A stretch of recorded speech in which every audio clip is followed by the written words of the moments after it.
Metro রেলের 4 কর্মীর ওপর হামলার প্রতিবাদে সকাল থেকে কর্মবিরতিতে ডিএমটিসিএল এর কর্মকর্তা ও কর্মচারীরা। এ নিয়ে আরও জানাতে যোগ দিচ্ছেন সহকর্মী কাজী ফয়সাল। ফয়সাল, সাদিয়া, রাতে তারা আমাদেরকে যেটি জানালেন, গণমাধ্যমে যে একটি তারা তথ্য দিলেন যে আজকে তাদের কর্মবিরতি, সেই অনুযায়ী কিন্তু কর্মবিরতি চলছে। এখানে মেট্রো রেলে নতুন করে কোনো টিকিট বিক্রি হচ্ছে না এবং যাত্রীদের, তবে এর প্রভাব, তাদের যে কর্মবিরতির প্রভাব কিন্তু যাত্রীদের উপর পড়ছে না বললেই চলে। কারণ যাত্রীরা, আমরা দেখতে পাচ্ছি যে মেট্রো রেল কিন্তু চলাচল করছে। আপনি দেখতে পাচ্ছেন এইমাত্র উত্তরা থেকে একটি ট্রেন কারণ বাজার মেট্রো স্টেশনে প্রবেশ করলো এবং এখানে কিন্তু এই ট্রেন ভর্তি যাত্রী রয়েছে। তো আমরা মেট্রো স্টেশনের কয়েকজন কর্মীর সঙ্গে কথা বলেছি যারা কন্ট্রোল রুমের দায়িত্বে আছেন।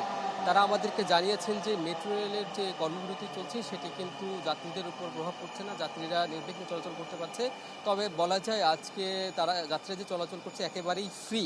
এর কারণ হচ্ছে যাত্রীরা কিন্তু কার্ড ছাড়া, নতুন করে টিকিট বা কার্ড ছাড়াই কিন্তু তারা মেট্রো রেলে চলাচল করতে পারছে কিছু যাত্রী। নিশ্চিন্তে খান স্বাস্থ্যকর অল টাইম পান, অল টাইম হেলদি লাইফ। কয়েকটি স্টেশনে কিন্তু আবার মেশিন চালুও রয়েছে। একটি অগোছালো অবস্থা আসলে। তো তারা কার্ড পাঞ্চ করে ঢুকতেছে, কিন্তু যেখানে তারা এসে নামবে, যে স্টেশনে নামবে, নেমে কিন্তু কার্ড পাঞ্চ করে যে বের হয়ে যাবে, সেখানে কিন্তু কার্ড পাঞ্চ করতে পারছে না। এই ধরনের ঘটনা কিন্তু আছে। তো আসলে একেবারে একটি অগোছালো অবস্থায় আছে এবং এই বিষয়টি নিয়ে মেট্রো রেলের ঊর্ধ্বতনরা কিন্তু এই বিষয়টি সমাধানের চেষ্টা করছেন। তো মেট্রো স্টেশনের যে কয়েকজন কর্মীকে পুলিশ যে হেনস্থা অভিযোগ উঠেছে, তার প্রেক্ষিতে কিন্তু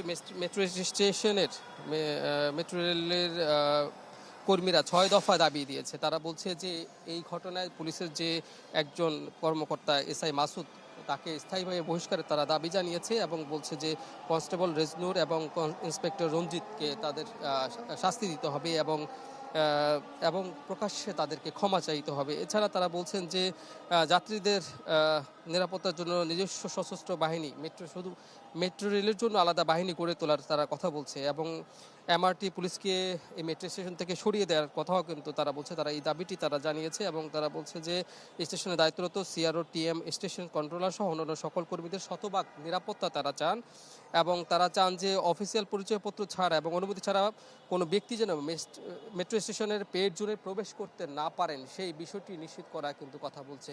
তো সাদিয়া, আসলে এখন বলা যায় যে যাত্রীদের পক্ষ থেকে আমাদের কাছে কোনো ধরনের অভিযোগ এখনও আমরা পাইনি। যাত্রীরা নির্বিঘ্নে চলাচল করতে পারছেন। তবে মেট্রো রেলের যে আসলে যে আয়, সেটি বন্ধ রয়েছে বলা যায়। যাত্রীদের কাছ থেকে যে টাকাটি পেত, সেটি আজকে পাবে কি পাবে না, সেটি এখনো সিদ্ধান্ত হয়নি। ধন্যবাদ ফয়সাল। মেট্রো রেল কর্মীদের কর্মবিরতির খবর জানাচ্ছিলেন কাজী ফয়সাল।